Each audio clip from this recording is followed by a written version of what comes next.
안녕하십니까? 2월 19일 금요일 인도네시아 헤드라인 시작합니다.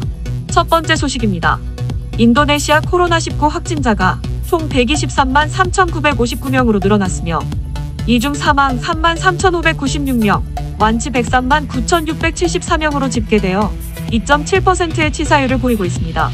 인도네시아의 코로나19 1일 확진자 수는 10,000명 수준으로 다시 증가하였습니다. 전 세계 코로나19 1일 신규 확진자는 30만 명 미만으로 낮아졌습니다.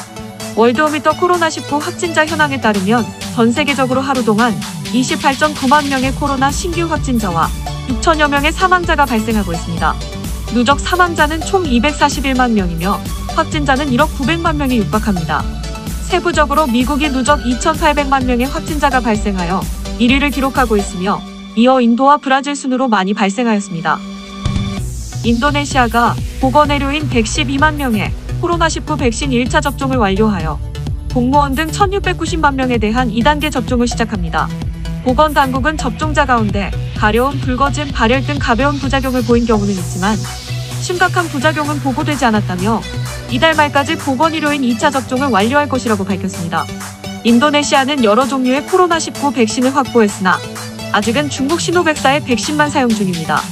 한편 인도네시아 정부는 2단계 공공부문 접종을 시작하면서 공무원 공공근로자와 함께 시장 상인, 교통부문 종사자, 종교 지도자, 경비 인력, 언론인, 운동선수 등을 포함시켰습니다. 이에 동남아에서 가장 큰 패션 의류 시장인 따나아방 시장 상인 5만 5천 명이 백신 접종 대상자로 선정되었고 조코이 대통령은 해당 시장을 방문해 상인들이 처음으로 백신을 접종하는 모습을 지켜봤습니다.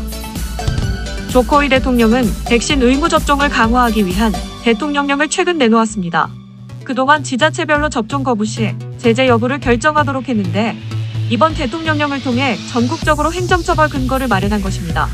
해당 대통령령으로 접종 거부 시 과태료, 사회보조금 중단, 공공행정서비스 접근 중단 등의 처벌을 받게 되었습니다. 또한 백신 접종 거부로 코로나19 바이러스를 확산한 경우 감염법 위반 혐의로 형사처벌도 받게 됩니다.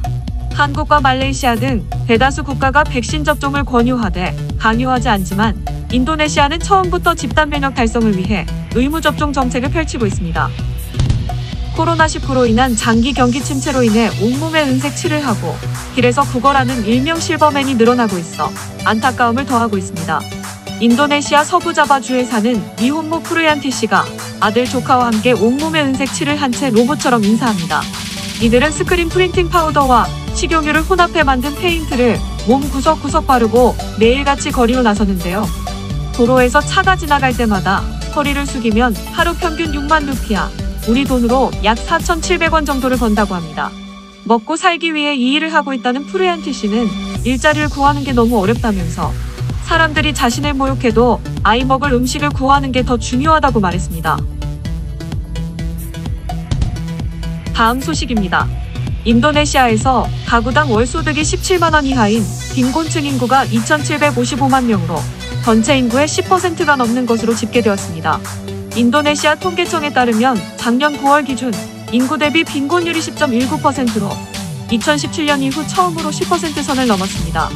특히 2019년 9월 통계청 집계 이후 1년 사이 276만 명의 빈곤층 인구가 증가한 것으로 나타났습니다.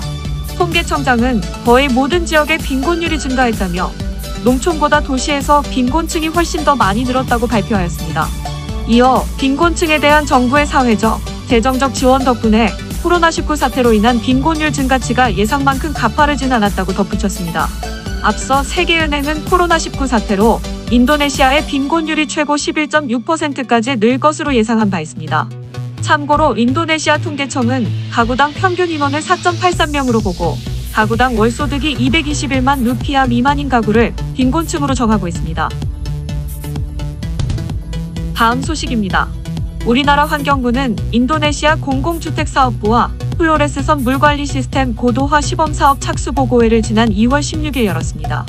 물관리 시범사업은 기후변화에 대비하여 안정적인 수자원 정보를 취득하고 홍수 등 재난 대응 역량 강화를 비롯해 개도국의 상하수도 문제 해결을 위한 한국형 스마트 물관리 기술 협력 사업입니다.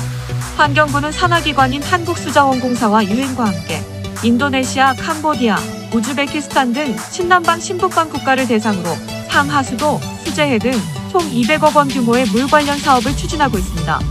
상하수도 사업은 노후 상하수도 교체 보수 및 정보통신 기반으로 실시간 원격 관리를 통해 누수 저감 및 물 이용의 효율을 높여 먹는 물 문제 해결을 목표로 하는 것이며, 수제해 사업은 홍수 위험 평가 및 예경보 시스템을 개발하고 수자원 정보 관리 역량을 강화하는 등 기후변화로부터 디지털 수제해 안전망을 확충하는 사업입니다. 환경부는 이러한 물 분야 국제개발 협력 사업을 확대해 인도네시아뿐만 아니라 개도국의 지속가능 발전을 지원하고 다양한 물 분야 사업에 우리 기업의 참여 기회를 확보할 계획입니다.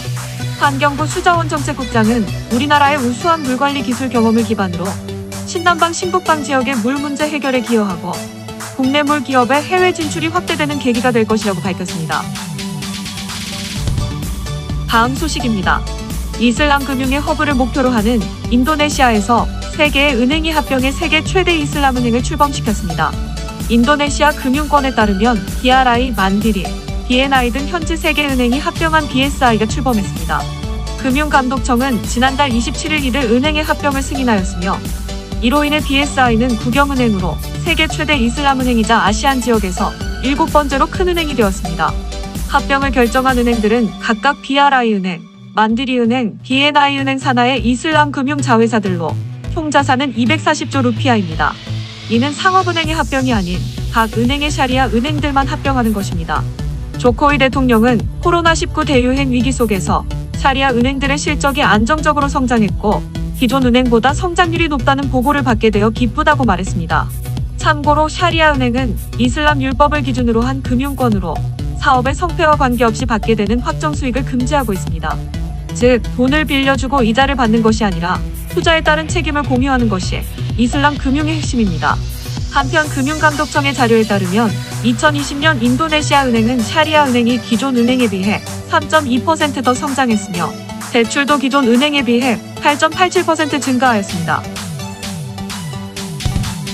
다음 소식입니다.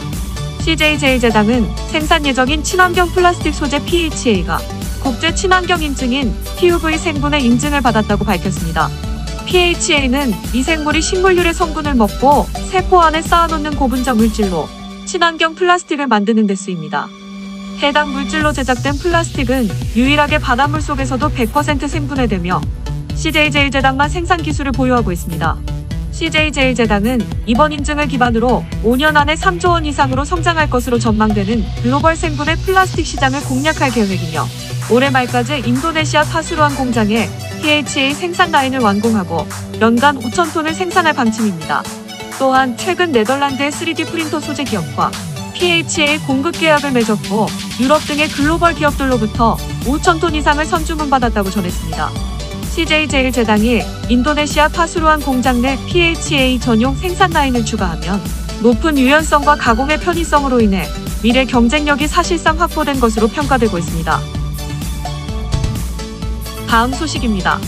미래에셋 후 인도네시아 현지 법인이 인도네시아 현지 증권사 105개 기업 중 점유율 1위로 올라섰습니다.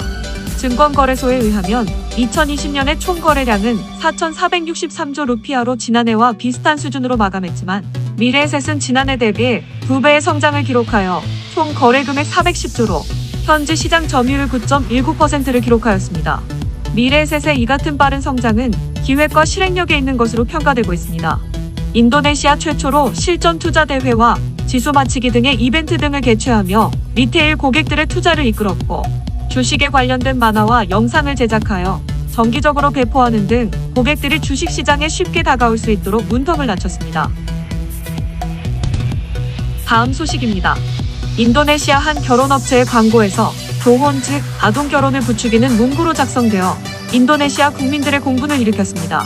특히 해당 업체는 홈페이지에 결혼 적정기를 12세부터라고 적었으며 현수막에는 연애하지 말고 바로 결혼하라는 등 구시대적 혼인인식을 그대로 드러냈습니다. 인도네시아 아동보호위원회는 즉각 해당 업체를 경찰에 고발했습니다. 아동보호위원회 부회장은 해당 업체의 광고는 미성년자 결혼을 조장한다며 조혼은 자녀 교육, 육아, 건강에 대한 권리를 박탈하고 아동인권을 침해한다는 입장을 밝혔습니다.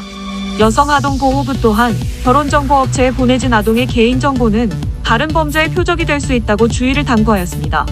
경찰 당국은 해당 업체를 조사하는 한편 부모들에게 조우는 불법이라고 경고하였습니다. 참고로 인도네시아에서는 부모의 동의를 얻어 결혼할 수 있는 나이는 19세이며 부모의 동의가 없다면 최소 결혼 연령은 21세로 법으로 규정되어 있습니다. 시청해주셔서 감사합니다. 다음 시간에 뵙겠습니다.